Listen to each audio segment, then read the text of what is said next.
Des violences lors de la marche blanche en hommage à Naël, ce jeune homme de 17 ans tué mardi par un policier en région parisienne. Le général russe Sergueï Sourovikine arrêté en lien avec la rébellion du groupe Wagner, c'est ce que suggèrent certains médias alors que le haut gradé n'a pas été vu depuis plusieurs jours.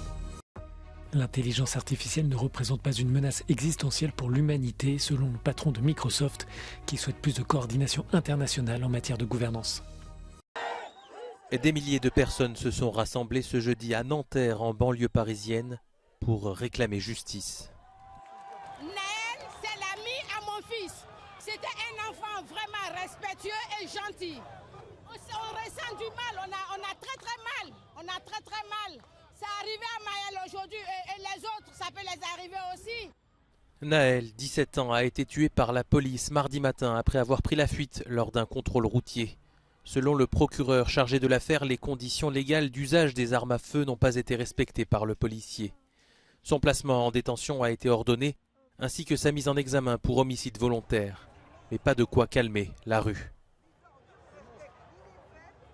Il représente la ville de Nanterre, il représente ce qui se passe souvent dans les cités. Vous voyez, il y a beaucoup de cas de violence et personne n'en parle. Et comme je dis, on ne marche pas tous du même pas. Aujourd'hui, sa mort a lui fait du bruit, mais il y en a qui sont morts dans l'anonymat. Et là, que toute la ville soit là, ça montre quelque chose d'important, c'est qu'on en a marre. Et le problème, c'est que ces problèmes-là, ils arrivent que pour nous, que pour les Arabes, les Noirs. C'est malheureux, c'est triste à dire, mais c'est vrai. Si c'était le fils à Éric Zemmour au volant, personne ne lui aurait tiré dessus. C'est pour ça qu'on vient protester. Parce qu'on veut les mêmes lois pour tout le monde et les mêmes droits pour tout le monde. Ce drame a déclenché de violentes émeutes dans toute la France et a ravivé de vieilles tensions chez les personnes qui se sentent discriminées en raison de leur origine ou de leur couleur de peau. La police française rejette cependant l'accusation de racisme institutionnalisé. Le policier fait son travail et effectivement, s'il déroge ce qu'on appelle le code de déontologie, il est puni. Aucun policier ne peut justifier l'inexcusable. Quoi qu'il se passe, en fait, il faut se dire qu'aucun policier ne se lève le matin en se disant qu'il va tuer quelqu'un, un gamin. Ça, c'est clair et net. Dans tout le pays, les réactions continuent d'affluer sous différentes formes, alimentant l'espoir que la colère puisse se traduire par une action concrète et peut-être par un changement dans la vie des générations futures.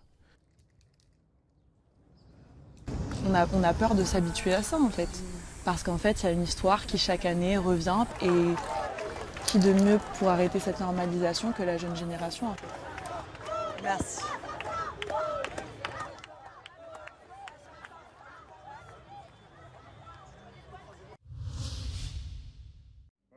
Où se trouve le général russe Sergueï Sourovikine? Selon le Moscow Times, ce cadre de l'armée aurait été arrêté après la mutinerie du groupe Wagner.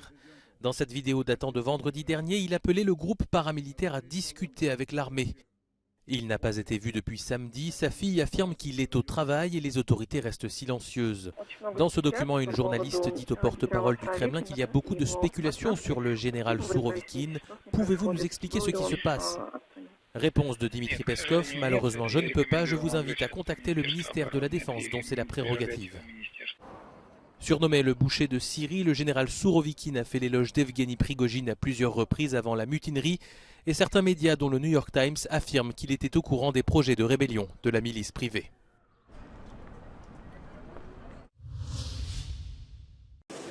Les dirigeants de l'Union européenne sont réunis à Bruxelles pour un sommet.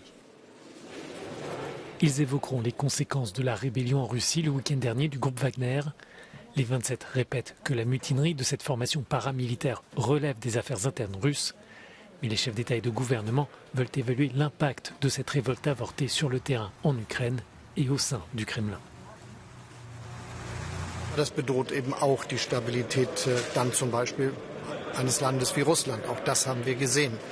Wir haben das sehr genau beobachtet und uns, als die Ereignisse sich überschlugen, miteinander beraten. Klar war für uns immer, dass wir das nur beobachten können. Das ist etwas, das in Russland stattfindet, das nichts zu tun hat mit dem Handeln irgendeines anderen Staates.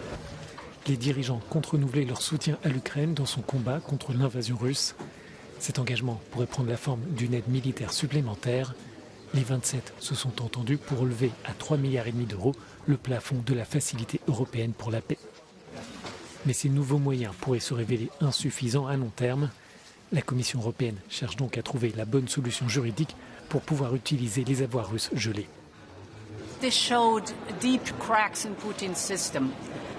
This mutiny of last weekend will also have aftershocks that we will see. The more it is important that we double down on the support for Ukraine, be it military capability or financial support, very important to be here consistent. Les dirigeants de l'Union évoqueront aussi lors de ce Conseil européen la politique migratoire. Le naufrage, il y a un peu plus de 2 semaines, d'un navire au large des côtes grecques a provoqué la mort de centaines de migrants. Plusieurs États membres veulent une nouvelle approche où seules les personnes éligibles à l'asile pourraient entrer dans l'Union. Concrètement, cela voudrait dire traiter les demandes hors d'Europe. We cannot continue a situation where people without permits simply travel through Europe and the two countries and live under circumstances that are not acceptable. So this is one of the converging, I would say, views in Europe right now, that we simply have to do something about that. La situation économique et les relations avec la Chine sont aussi à l'ordre du jour de ce sommet qui se déroule sur 2 jours.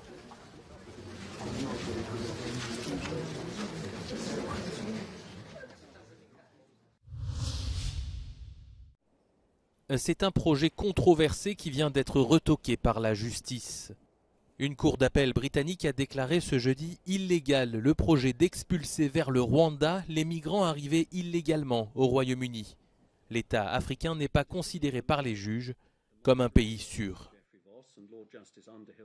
The deficiencies in the asylum system in Rwanda are such that there are substantial grounds for believing that there is a real risk that persons sent to Rwanda will be returned to their home countries where they faced persecution or other inhumane treatment when in fact they have a good claim for asylum. In that sense, Rwanda is not a safe third country. Le Premier ministre britannique Rishi Sunak s'est dit en désaccord fondamental avec cette décision et a annoncé que son gouvernement allait demander la permission de saisir la Cour suprême. L'objectif du projet est de dissuader les traversées de la Manche. En 2021, 27 personnes ont perdu la vie en tentant le périple. C'est une page de l'histoire politique qui se tourne en Grèce. Le chef du premier parti d'opposition, Alexis Tsipras, quitte la présidence de Syriza. Une démission qui fait suite à la déroute électorale de son parti aux élections législatives de dimanche. Le parti de droite, Nouvelle Démocratie, est arrivé largement en tête avec plus de 20 points d'écart. Premier ministre de 2015 à 2019, il avait dû faire face à une crise économique sans précédent. L'ancien leader de gauche a annoncé la tenue prochaine d'élections pour la direction du parti, auquel il ne participera pas. C'est peut-être la clé qui va permettre de comprendre ce qui est arrivé au Titan. De probables restes humains ont été découverts parmi les débris du submersible. Des débris retrouvés près de l'épave du Titanic, à 4000 mètres de profondeur. Les analyses vont pouvoir commencer. Le sous-marin de tourisme avait été victime d'une implosion. Parti explorer l'épave du Titanic, il avait disparu le 18 juin dernier avec 5 personnes à bord. Plusieurs enquêtes ont été ouvertes par le Canada et les États-Unis pour déterminer les causes du drame. L'intelligence artificielle n'est pas une menace pour l'humanité, selon le président de Microsoft, Brad Smith. Lors d'une interview accordée à Euronews, le patron du géant américain estime toutefois que des garde-fous contrôlés par la main de l'homme doivent encore être mis en place. We need safety breaks that will ensure that AI remains under human control. We can do that, and this is the right time to come together and figure out how to do it. We should have it at multiple layers so that we're always keeping this technology under control. I think if we do that well, we'll recognize that this is not an existential risk. Les institutions de l'Union européenne négocient actuellement un texte pour encadrer l'usage de l'intelligence artificielle. Une fois adopté, il s'agira de la première régulation mondiale de cette technologie. Brad Smith se dit impressionné et encouragé par le contenu de la proposition. Il appelle cependant à davantage de coopération internationale pour ce secteur. It is realistic and in fact necessary to pursue a pretty broad level of international coordination on the regulation of AI. I often think about AI and compare it to something like a commercial aircraft. We need a world where we can get on the same plane, fly across the border, and get off it. It's not like the plane can change in midair. And so governments came together early on, in fact in 1944, to create an international organization to regulate in part the safety standards for airplanes. AI is going to be similar. We need governments to come together. L'Union européenne espère valider d'ici la fin de l'année sa législation sur l'intelligence artificielle et prendre ainsi le rôle de leader en matière de gouvernance.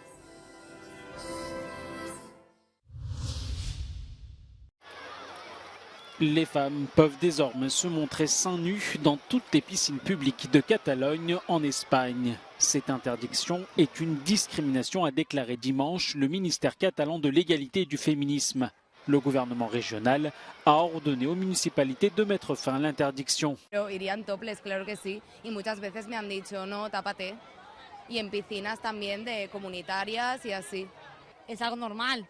Lo único que sí que verá que hay gente que lo ve como algo, no sé, como obsceno o algo, pero es que tienes que darle de comer a tu hijo. Al final cada uno puede tener la libertad de mostrarse como quiera y yo creo que está bien. Igual que en la playa está muy normalizado, en las piscinas también.